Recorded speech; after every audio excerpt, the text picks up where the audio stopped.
Spoken Labour. I went to sleep that night without knowing it would be the last night I ever spent in that bed at my parents' house in London. Meredith, my mum shook me awake. The room was dark, making it obvious it wasn't morning yet, or not time to get up for school anyway. Mum, I mumbled in my half-asleep state. It's time to go. Everything I told you about those stories is true. It's time for you to leave us so you can train to be a protector. Your dad and I, we've done everything we possibly can to prepare you. First Charge is the first book in the Destiny Initiative series by Amanda Steele. The book can be purchased in paperback from Amazon. The ebook can also be purchased on Kindle, Kobo, Apple Books, and many others. Spoken Labour. Have you ever thought about what Santa Claus would be like as a zombie? Or maybe you've wondered how he would cope with climate change, Brexit, or any number of issues facing the UK and beyond. Probably not, but if you're now wondering, you can buy The 12 Deaths of Father Christmas by Amanda Steele. It's a collection of flash fiction stories with accompanying images in which Santa dies in different ways. There's a political slant to many of the pieces and added sarcasm. This is not for children. Ho, ho, ho, ho, ho. Merry Christmas! Ho, ho, ho, ho, ho. Spoken Label. Thank you today for tuning in to Spoken Label. Spoken Label was originally set up at the beginning of 2016 and as of recording has over 200 sessions in our archive. Although the podcast can be heard on Anchor, iTunes, Apple, Spotify, YouTube and literally 10 or 11 other networks, the full archive can be found at Spoken Label, all one word, spokenlabel.bandcamp.com. On Bandcamp, it is set as pay what you want, so you are entitled, if you wish, you can download it or stream it for nothing. But if you throw me a couple of pennies my way, it is always eternally grateful to help me maintain the operating costs and future running costs of this podcast. Enjoy. Spoken Label. Hi guys, I'm Deanne, Spoken Label, back on Zoom again today, and we're going up to Scotland today. Now, the lady in question, I'll let her introduce herself in a minute. It is worth bearing in mind, she doesn't particularly have a very Falkirk accent, as I actually used to work with someone with a Falkirk. And when she came on a few minutes ago, I thought, no, that's not a Falkirk accent. But quite an interesting lady. I'm looking forward to this chat today. So I'll let her introduce herself and we'll take it from there. Over to you, Lisa. You want to tell everybody who you are? Obviously, tell people where you originally come from. It's certainly not Falkirk, and where you're travelling and what led you down the creative path. We'll take it from there. Okay. Thanks, Andy. Yeah, so sorry to disappoint you. I don't have a Falkirk accent. I was actually born in Romford, Essex, and I don't have a Romford accent. I've got a goddaughter from Romford, actually, so I don't know that way. So she's 21 now. Anyway, that's story over there, that right? I'll tell my friend that later, see if she can spot the accent. So anyway, so when did you move away from Romford then? I moved away from Romford when I was 16. Moved not very far. I moved up into London and spent most of my youth and into my 30s in London. And then I moved to Canada when I was 1996. I moved to Canada, and then I moved back to the UK in 2017 and chose Scotland because it's where my maternal side of the family is from. And I'd always loved Scotland, always. So I went to Stirling and then wanted a little flat with a garden, which Stirling's a bit pricier than Falkirk, so I ended up in Falkirk. I was very glad about the garden in this year of lockdown, I have to say. It saved my bacon on many occasions. Oh yeah, but I think it's good when we're in lockdown like we are, where you are. It's quite, I've not been to Falkirk. I certainly know it's nowhere near as big as Manchester where I live. So it's at least you're a bit more remote than, aren't you? So certainly we're at the moment. So now, I've read you in your bio before, so we better go back. I want to go back in time a bit first of all. Because obviously, when you were down in London way, I know you worked at one point Highway, didn't you? On the BBC and TBS. And there was also a documentary filmmaker. Yeah. Tell people about that experience. I want to know about this. I was very fortunate. I started in advertising, film production, doing commercials, and then I went. I studied theology. I decided to take a BA in theology because I didn't have any qualifications because I'd left school when I was 15.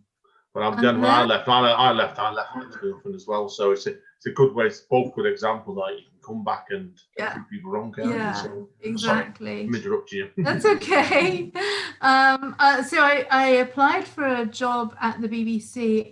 They were advertising for children in need, and I got the job. So I was then juggling doing a degree and this job at the BBC, and I wrote to Television South with an idea for a documentary. To a man called Andrew Barr in religious programming, and he loved the idea of me smuggling myself into Romania, which was under Ceausescu at the time. Made the documentary, trying to finish my degree, and then he said, "Would you like a contract to work on Highway? Because I need someone who can do, smooth the waters with a difficult production with Harry Seacombe." And there were sort of so many different locations that we had to smooth the way on. And my first one was at St George's Chapel at Windsor Castle. Oh, nice. Thrown in with the posh people, girl from Romford, posh folk straight away. Oh, obviously, I've heard a lot of nice stuff said about Harry Seacombe, don't you? So was he? I've heard it was a pleasure to work with. He was such a joy, and he was so kind to me because, I don't know if he could tell that I was fairly new to the whole thing, but he just was so kind to me. And I remember on the day we had Prince Philip coming in to do the interview.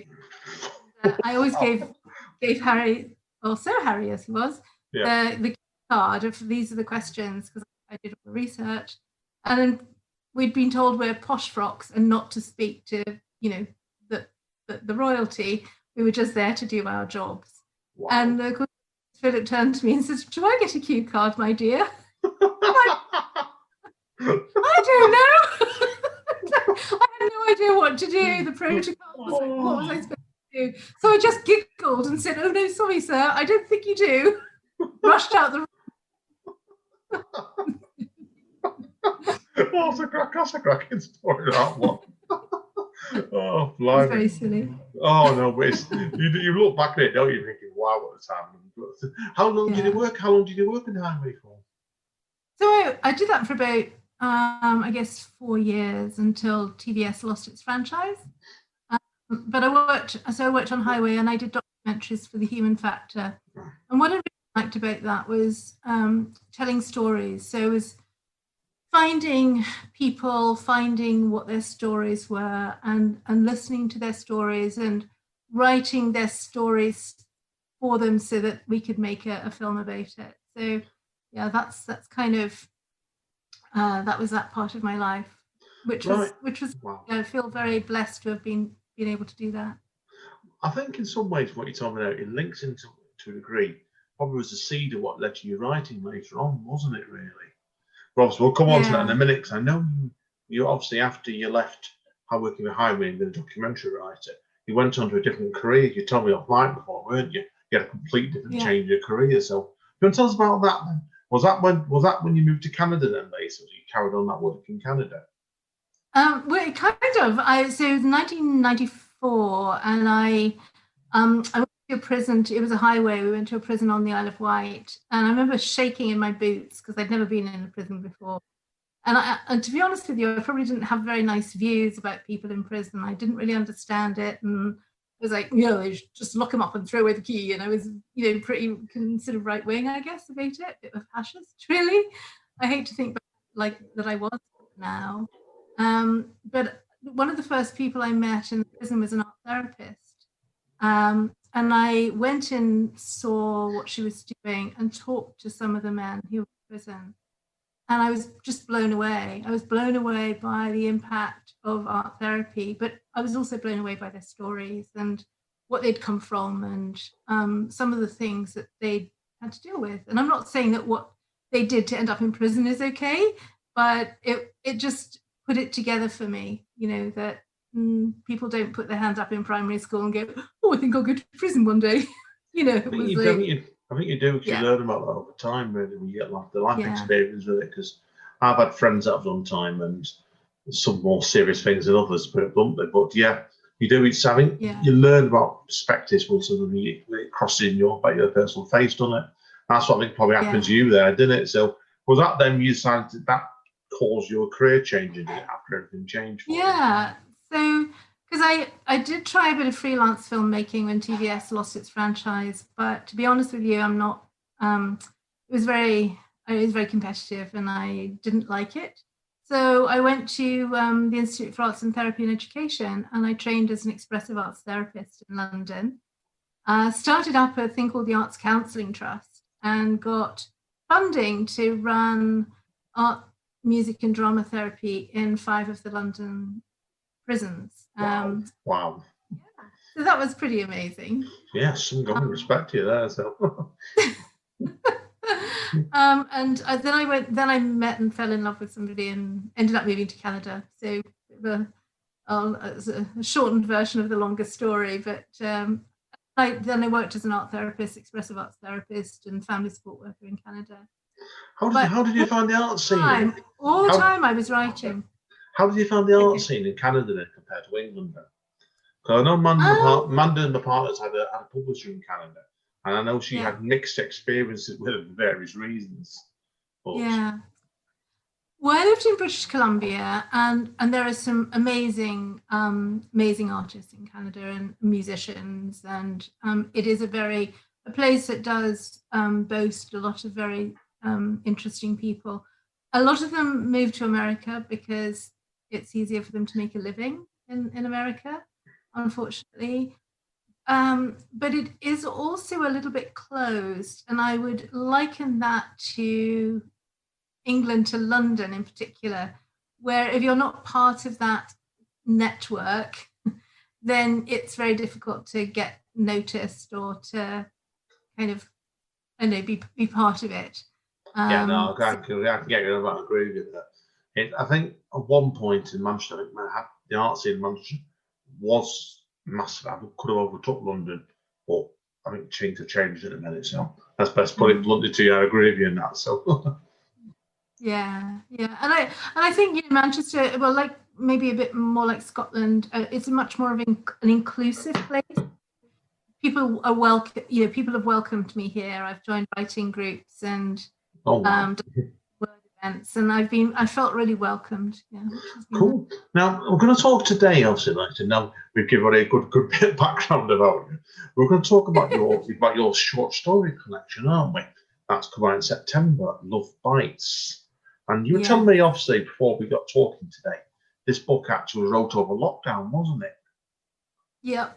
Now, what made you obviously start off with this book then?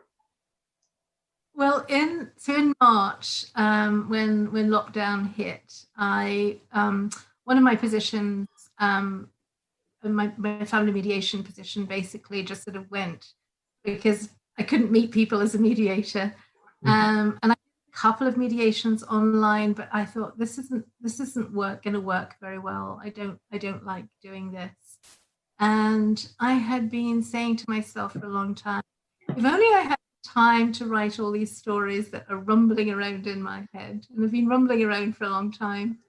And then I thought, well, now I have the time. There's no excuse. I can't go anywhere apart from 1 hour a day. I'm allowed out. So I just started writing, and it was amazing because the words flowed. And then I'd met a woman about 18 months ago called Mary Turner Thompson, who wrote The Bigamist, which is a best-selling book about her life story, basically marrying a man who was a bigamist. I know a story about that. I'll tell you about that later. I know, right? Yeah. So I've just heard the story. It's the story. But anyway, come on, I'm not repeating names here. Oh, yeah. So did that prove an influence on your writing then, did it? Yeah. Well, she has another business, which is she coaches writers and she does editing. And so I said, Mary, can you just tell me, is this a pile of rubbish or is there any merit in this? And I sent her about 5 of the stories, and she came back and she said, I love them and you should independently publish them. Brilliant. So, did you say there was 7 in the book, didn't you? There's 7, yeah. So I needed to make a bit more of a word count. So I ended up with 7 stories in the book. And she was really helpful, and she guided me through the whole independent publishing world and how to do it. So that's how it all came about, really. And I was sort of shocked. And she was also running with 2 other women, I think, called the Book Whisperers. And so I was getting a lot of encouragement through that. And just, as I say, I couldn't do anything else with my day. It was a bit like the gardening. It saved my world. It saved my mental health. I know, being able to pull the story out.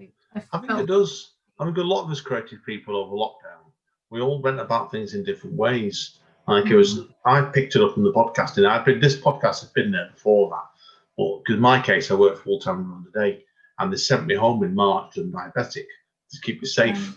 And I just ended up doing podcasting every day, day after day, one project or another, or doing music, and then with loads of writing myself. And it's you keep yourself sane in when you can, really, can't you? So you do. Now, I've got to ask you as well. Who gave you the idea of comparing this book of a touch of Bridget Jones' Diary with a hint of Agatha Christie? Because that's a heck of a contrast.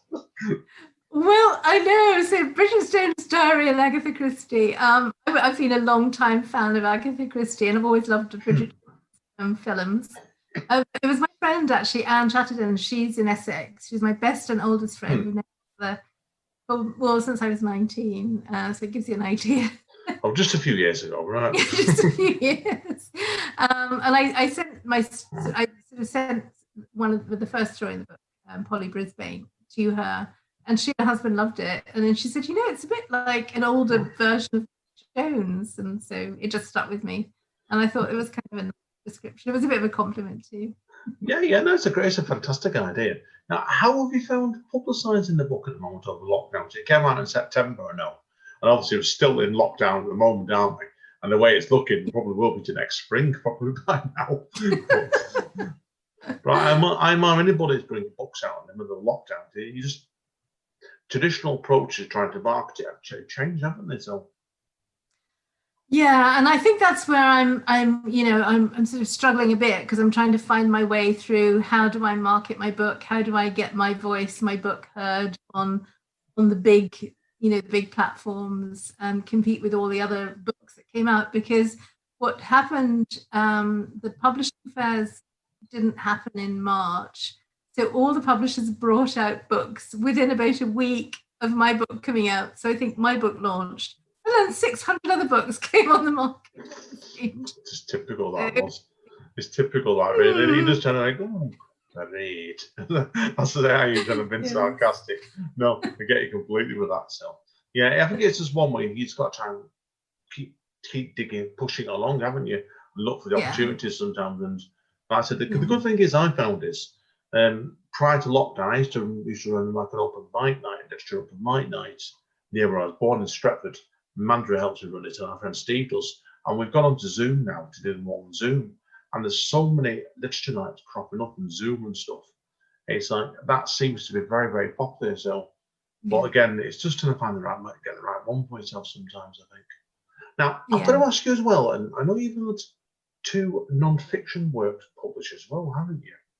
Yes, I have. So before, kind of while I was training to be an expressive arts therapist and working in the prisons, I had written 2 Lion books, which had a publishing arm called the Bible Reading Fellowship. And my proposition to them was a book about men in prison and their spiritual stories, because a lot of the men I was working with had some quite profound spiritual experiences. And so I did interviews with them as a motivational piece for other people, to give other people hope who might be coming into prison. So that was published. And then when I was in Canada, I got breast cancer. Oh, right. My children were at the time. So I, as a way of healing, really, I wrote about that to other mums who had young children, because oftentimes breast cancer will come when you're older and later in life, but to have little children is quite difficult. My kids were a bit, quite afraid that mummy was going to, and one of them said, "Mummy has an owie," and I said, "Yeah." Yeah. And so my owie turned into a book. Mummy had an owie, and I got my older daughter to illustrate it actually, and it just gave it away free to the cancer charities and to the hospital, to other mums with young children. Of course, yeah. Did you find then, obviously, when you look back at both of these books and you compare it to Love Bites, book you just bought out, have you found that your style of writing has changed much over the years, do you think? Or has it always been that reasonable same direction? I think it's always been similar. I have a very conversational style. I'm not very formal in my style. So I think when I'm doing the non-fiction, I'm trying to talk to the person as if they're in the room with me. And I'm kind of trying to do that with the writing as I do it. I tell people stories from their heart. I don't do a lot of big descriptions, so there aren't lots of 4 pages of, the sea went over this and the turtle swam. I don't do a lot of that. I tend to be fast moving, and it tends to be what the person's thinking and feeling at the time. So it's interesting, really. Like, obviously, we're trying to do short stories and stuff. You're doing 2 longer pieces, and you say you're doing quite fast-moving pieces. And short stories are more fun. They're much more snapshots, really. So it's like that's something like a moment. So yeah, that's quite interesting. I need now. Last but one thing we need to cover on today is future projects, because you've got several things on the go, and it's very helpful. I've read about this already. Is there anything you want to reveal about these? I'll let you decide what you want to reveal about to people. Okay, thanks. So I have got a publisher, but I can't tell you their name for my next book, which is a young adult fiction. Now, if anyone's wondering, my sophisticated interviewing techniques didn't succeed in this one during the preamble before we started recording. So unfortunately, I tried. But seriously, what's the book about? Just so people know. It's called My Life's Not Funny. And it's about a girl. She starts off in the book at the age of 11, and she ends up at 16 or 15 actually. But her brother is stabbed on a beach with 2 friends, and she grows up with a single mom, alcoholic. Has seen her mom go through a terribly bad beating by her dad. So this little girl gets quite lost in a very dark world in the story. And she's fictional, but I worked a lot with youth, and there are various aspects of her story, of her journey, which are based in the truth of other people's stories so I've joined them all together. I think you're doing something with those, Eliza, don't you? You're doing what you've done there. I'm not saying it is based on somebody, but it's an amalgamation of experiences of something that you've grown up yourself, done it. So I think you have to know the character. Yeah, definitely. No, excellent. Good luck with it now. You said it was due to come out next year, wasn't it? Didn't I hear you say before? It's going to come out in March. Yeah. So My Life's Not. Yeah. Now, you said the announcement's coming out December as well. This will be the case where the podcast, unfortunately, will probably come out after the announcement. So anyone look at the right? No, I think it'll come out before. Well, it depends on when this comes out. But I think this will be just about a week before December, I reckon. So it's going to be. Anyway, we'll see. If it comes out when you come out, Lisa, you get down to Lisa, let me know, and I can then copy it for you. But we can't reveal it today. So now on your bio on Amazon, you mentioned there's other works in the pipeline as well. Is there anything you want to reveal about any of these? Well, I'm doing the Rimo Nano at the moment, which is 50,000 words in November, because I have a novel that I'd started about 2 years ago, actually, called Not Proven. And it's a very dark domestic noir. And I had to put it to one side because the male character in it and his peers are a very nasty group of men. Now, I'll just again say that when I was working in Canada, I was working with women who were exiting the sex trade. And I learned a lot about what those women experienced through their stories and through counselling with them. And so, again, I've tied up a lot of factors into this book. But I woke up one morning dreaming about this couple. And so they've been telling me their story. But it is a very dark story. So it's taken a long time and it's quite difficult for me to write. So I'm quite glad to be able to try and do a word dump in 1 month and get him out of my... No, I get it completely. Sometimes it's good for a bit of exercise, because I do Napawino every year, National Poetry Writing Month, and I will write at least 30 poems a month, and whether they're any good sometimes is another ball game, isn't it? So yeah, but good luck with it, definitely. So keep us informed. Thank you. Now, I know obviously you've got your page on Amazon. People can easily find you on Amazon to get your book Love Bites. Is there anywhere else you want people should go as well to read up on you? Yeah, people can find me at Liza Miles Writer on Facebook and on Instagram, and I do have a website which is on Wix. But if they find me on at Liza Miles Writer on Facebook, my website is linkable with that page as well. Brilliant. Okie dokie, that's covered all my questions today. So what we're going to do, I'll let you go and take a quick deep breath. And when you come back to part 2, you're going to read out a bit of one of your pieces for us. So hang around, everybody. I've enjoyed this today, Lisa. Thank you. So we'll see you all in a minute, guys. Spoken, mate. Hi, guys. Okay, straight over to Lisa. She's going to read out one of the pieces, or an extract, one of the pieces. Just over to you, Lisa. Thank you. So this is an extract from Fresh Compost. Surrey, 1966. He held the firearm steady, pointed at her forehead. The military training had never left him, but he had not expected to be using it like this. She didn't move. Frozen to the spot, not believing he would pull the trigger, she fell straight back as the bullet made a clean entry between her eyes. Quickly, he wrapped the plastic around her head and carried her out of the house and placed her in the prepared grave in her beloved vegetable beds. He covered her with fresh compost. He arranged her face upwards toward the sky. There were foxes and wildlife not adverse to a fresh corpse, and he doubted the police would call about the sound of the motorbikes. Anyway, he had to clean up. Believed Chatham's men were good, that they knew what to do.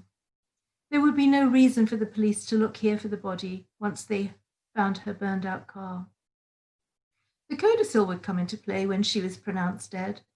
The property held in trust until her death would be inherited by a distant cousin, Stephen Monaghan, architect. Goodbye, my dear. Now you and your precious land can be at one, the way you always wanted. Chatham was staring at him.